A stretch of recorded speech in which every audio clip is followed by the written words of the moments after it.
Good morning students. हम अपने भारतीय दर्शन के पेपर में आज दूसरे नास्तिक दर्शन बौद्ध दर्शन की चर्चा करेंगे। जैसे कि इसके नाम से ही पता चलता है, बौद्ध दर्शन के जो प्रणेता थे वो महात्मा बुद्ध थे। महात्मा बुद्ध का जन्म ये कोई ईसा से 6वीं शताब्दी पूर्व हुआ था और एक राजघराने में हुआ था। बचपन से ये कहा जाता है कि बुद्ध एक संवेदनशील बालक थे, संवेदनशील बाद में युवा हुए तो समस्याओं को देखने का और उसे महसूस करने का जो उनका स्तर था वो औरों के मुकाबले ज़्यादा गहन था। उनकी अनुभूति हो चाहे उनका चिंतन हो, औरों के मुकाबले ज़्यादा गहन था। लेकिन उनके इसी संवेदनशीलता की वजह से उनके जो पिता थे वो उन्हें जगत की दुखों से, सांसारिक समस्याओं से दूर रखते थे। लेकिन एक बार जब वो ऐसा कहते हैं कि भ्रमण के लिए बाहर निकले तो उन्होंने एक वृद्ध को, एक रोगी को और एक मृत व्यक्ति की जो लाश को ले जाते हुए देखा और अपने सारथी से प्रश्न किया कि ये कौन लोग हैं और ये क्यों रो रहे हैं या क्यों इनके चारों तरफ विलाप हो रहा है या इतने कष्ट में ये क्यों है। तो उनका सारथी उनको जवाब देता है कि देखिए, ये तो मानव जीवन का एक अभिन्न अंग है कि मनुष्य जन्म भी लेता है तो वृद्ध भी होता है और मानव शरीर है तो बीमारियां भी होती हैं और हमने जन्म लिया है तो मृत्यु तय है। तो इन सब दुखों का सामना तो हम सबको करना पड़ता है। तो इस बात ने बुद्ध के संवेदनशील हृदय पर बहुत गहरी छाप छोड़ी। उन्होंने सोचा कि जब मानव जीवन में इतने दुख हैं तो हमारा जो मुख्य लक्ष्य है वो ये होना चाहिए कि हम दुखों से मुक्ति कैसे पाएँ। इस प्रश्न ने उन्हें, कहते हैं, इतना व्यथित किया कि उन्होंने अपना परिवार, अपने राजमहल, अपने सारे सुख सुविधाएं छोड़ और इस प्रश्न का उत्तर तलाश करने के लिए वो, ऐसे कहते हैं, संन्यास के मार्ग पर चल पड़े। लेकिन ये नहीं है कि बुद्ध को संन्यास कोई 1-2 साल में मिल गया। बुद्ध ने 6 से 8 साल तक की गहन तपस्या की। इस प्रश्न में बहुत अलग अलग गुरुओं से मिले, बहुत मेडिटेशन किया, बहुत चिंतन किया और उसके बाद बुद्ध ने जो ज्ञान प्राप्त किया या बुद्ध को जो समझ आई उसे हम आज 4 आर्य सत्यों के रूप में जानते हैं। इसे बुद्ध की देशना कहते हैं। देशना यानी उपदेश। बुद्ध की नज़र में जो सबसे महत्वपूर्ण चीज़ थी, जो सबसे महत्वपूर्ण प्रश्न था, इसकी चर्चा हम कर चुके हैं कि बुद्ध यही जानना चाहते थे कि दुखों से मुक्ति कैसे मिलेगी। जब बुद्ध को ये बोधि प्राप्त हो गई, बोधि मतलब बुद्ध को जब ये ज्ञान प्राप्त हो गया कि दुखों से मुक्ति कैसे मिलेगी, तो उन्होंने एक क्षण के लिए सोचा कि अब मैं मुक्त हो गया हूँ, मुझे ये ज्ञान हो गया है, तो मैं फिर संसार में क्यों लौटूं, मैं चाहूँ तो यहीं रह जाऊँ। लेकिन फिर बुद्ध को ये लगा कि जिस नाव पर बैठकर मैंने इस दुखों के संसार को पार किया है उसे तोड़ने की बजाय क्यों ना मैं इसी नाव से लोगों को इस तट से उस तट की ओर लेके जाऊँ। और इसके बाद वो लोगों के बीच आते हैं। उनकी जो समझ थी या उनका जो ज्ञान था वो ज्ञान उन्होंने लोगों के साथ बांटना शुरू किया। बुद्ध ने जो भी कहा वो सब मौखिक था, बुद्ध के समय में लिखा नहीं गया। लेकिन जब बुद्ध की मृत्यु हो गई तो बुद्ध के शिष्यों ने उनके उपदेशों को लिखना और संग्रहित करना शुरू किया। और ऐसा कहा जाता है कि बुद्ध के बाद उनके शिष्यों ने उनके उपदेशों को जिस रचना में संग्रहित किया, जिन ग्रंथों में संग्रहित किया, उन्हें त्रिपिटक कहा जाता है। ठीक है। त्रिपिटक में त्रि का मतलब होता है 3, पिटक का मतलब होता है पेटियां। त्रिपिटक। अब ये त्रिपिटक कौन कौन से हैं? एक है जिसे सुत्त पिटक कहा जाता है, जिसमें धर्म संबंधी चर्चा है। ठीक है, कि व्यक्ति का कर्तव्य क्या है, उसके लिए सही क्या है, गलत क्या है, इसकी चर्चा। दूसरा है विनय पिटक। विनय पिटक में उन्होंने भिक्षुओं के, और वैसे मुख्यतः भिक्षुओं के, लेकिन उसके अलावा जो गृहस्थ हैं उनका आचरण कैसा होना चाहिए, उनकी दिनचर्या कैसी होनी चाहिए, इस पर चर्चा करी है। इसके अलावा बचता है अभिधम पिटक। अभिधम पिटक ने, बुद्ध ने तो कभी अपने जीवन में दार्शनिक प्रश्नों पर और दार्शनिक तत्वों पर बात ही नहीं की। ठीक है। लेकिन बुद्ध के शिष्य जब लोगों के बीच गए तो लोग इस तरीके के प्रश्न अक्सर करते हैं। तो बुद्ध के शिष्यों ने बुद्ध की तरह मौन रहने के बजाय लोगों को जवाब देना शुरू किया और इस तरीके के प्रश्नों में दिलचस्पी लेना शुरू किया।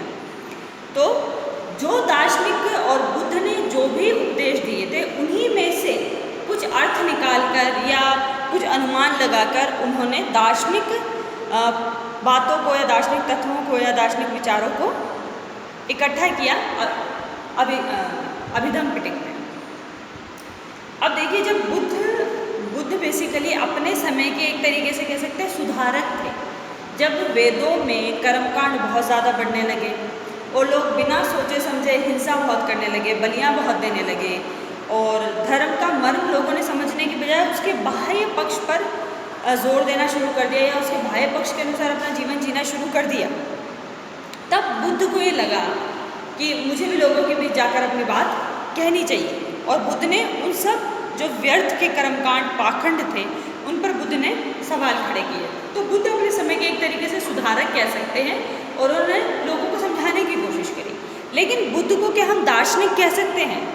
देखिए, बुद्ध ने दुख के मूल स्वरूप को समझने की कोशिश करी और लोगों को बताया कि वो कौन सी चीज़ है, वो कौन सी आपके अंदर कुप्रवृत्ति है जिसकी वजह से आप दुखी होते हैं।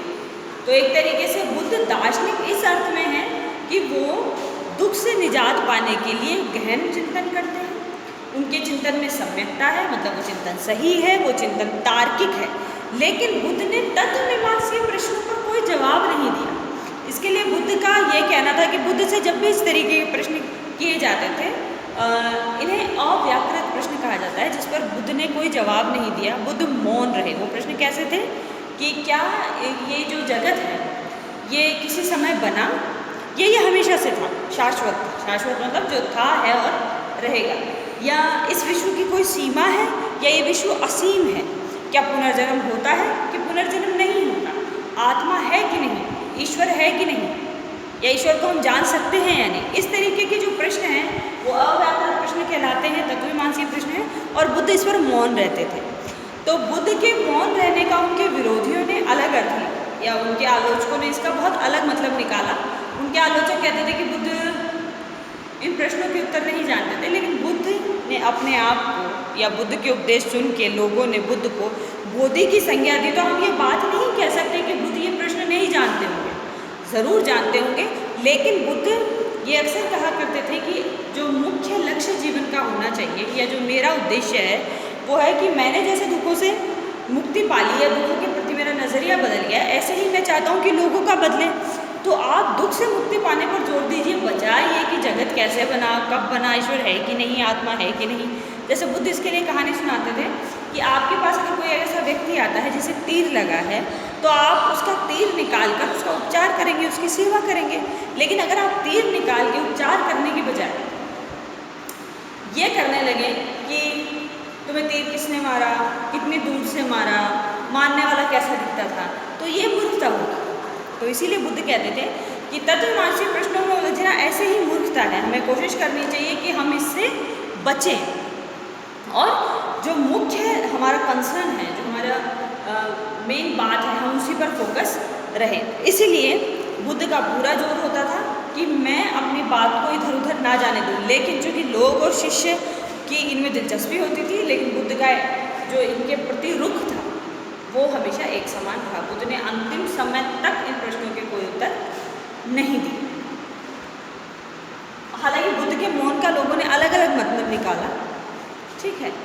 अब एक बात ये कि त्रिपिटक जो मैंने बताया 3 महत्वपूर्ण ग्रंथ हैं, प्रामाणिक ग्रंथ हैं या बौद्ध दर्शन के बहुत आरंभिक ग्रंथ हैं। इसके अलावा एक मिलिंद के प्रश्न करके भी एक किताब है जो एक बौद्ध भिक्षु नागसेन ने लिखी है। नागसेन जब मिलिंद एक राजा के पास गया तो उस राजा के प्रश्न थे बहुत सारे। उन प्रश्नों के जवाब नागसेन ने बौद्ध के उपदेशों के अनुसार दिए। तो वो भी और उसके उपदेश में लगभग बौद्ध दर्शन की प्रारंभिक जितने भी उपदेश हैं, प्रारंभिक जितनी भी बातें हैं, जो सबसे मुख्य है 4 आर्य सत्य, 4 नोबल ट्रुथ, वो आ गए उसमें। तो मिलिंद पन्हों त्रिपिटक के बाद बहुत ही महत्वपूर्ण